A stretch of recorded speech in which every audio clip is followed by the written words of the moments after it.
नमस्कार मित्रांनो, स्वागत आहे तुमचं आताच्या ब्रेकिंग न्यूजमध्ये।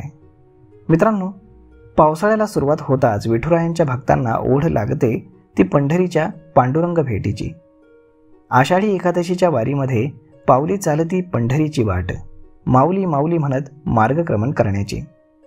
राज्याच्या कानाकोपऱ्यातनं पंढरीच्या वारीसाठी हजारांहून अधिक दिंड्या येतात, तर मानाच्या 10 पालख्यांसह हजारो वारकरी भक्तीमध्ये तल्लीन होऊन विठू नामाचा गजर करत असतात।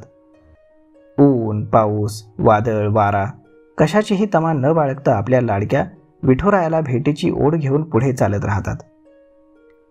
यंदा 6 जुलै रोजी आषाढी एकादशी असून त्यासाठी वारकरी पायाची वारी सुरू करणार आहेत।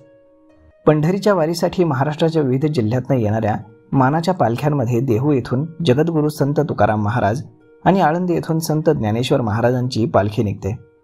आता या दोन्ही पालख्यांची प्रस्थान, आगमन आणि पंढरीतनं परतीच्या प्रवासाचं वेळापत्रक हे जारी करण्यात आले। त्यानुसार अनुक्रमे 18 आणि 19 जुलै रोजी संत तुकाराम महाराज आणि संत ज्ञानेश्वर महाराज यांच्या पालख्यांचं पंढरीकडे प्रस्थान होणार आहे। त्यानंतर 19 जूनला माऊली पालखी प्रस्थान आळंदी गुरुवारी असल्यामुळे संध्याकाळी 8 वाजता प्रस्थान होणार आहे।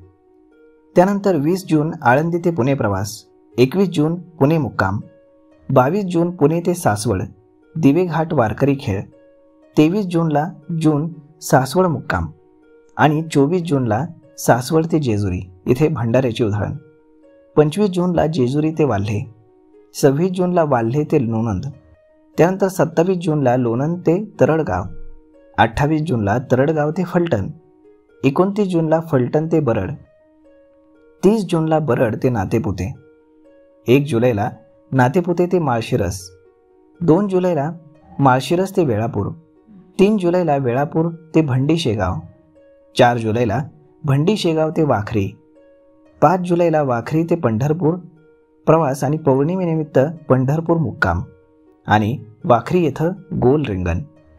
त्यानंतर 6 जुलैला आषाढी एकादशी आणि 10 जुलैला पंढरपुरातून आळंदीकडे पुन्हा परतीचा प्रवास। तर आता संत तुकाराम महाराज यांचा देखील पायी सोहळा जो आहे त्याचं वेळापत्रक जारी झालेलं आहे।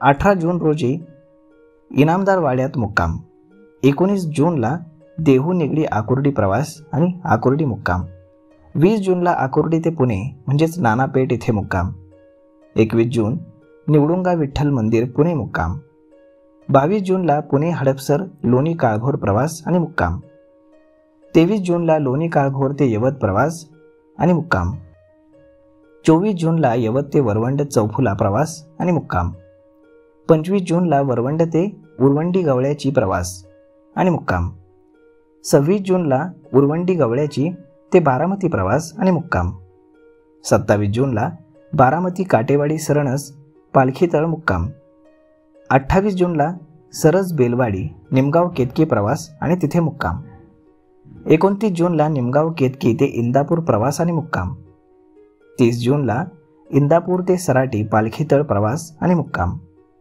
1 जुलैला सराटी ते अकलूज प्रवास आणि मुक्काम, 2 जुलैला अकलूज ते बोरगाव प्रवास आणि मुक्काम, 3 जुलैला बोरगाव ते पिराची कुरोली प्रवास आणि तिथे मुक्काम, तर 4 जुलैला पिराची कुरोली ते वाखरी पालखीतळ मुक्काम, 5 जुलैला वाखरी ते पंढरपूर मुक्काम आणि 6 जुलैला एकादशी नगर प्रदक्षिणा आणि चंद्रभागा स्नान।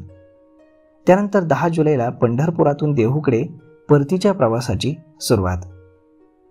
तर मित्रांनो, अशा पद्धतीने संत तुकाराम महाराजांच्या पायी सोहळ्याचं वेळापत्रक हे राहणार आहे। तर मित्रांनो, हा व्हिडिओ, ही माहिती तुम्हाला कशी वाटली हे तुम्ही आम्हाला कमेंट करून नक्कीच सांगा आणि जर आवडली असेल तर आपल्या जवळच्या मित्रमंडळींसोबत देखील हा व्हिडिओ तुम्ही शेअर करायला विसरू नका। धन्यवाद।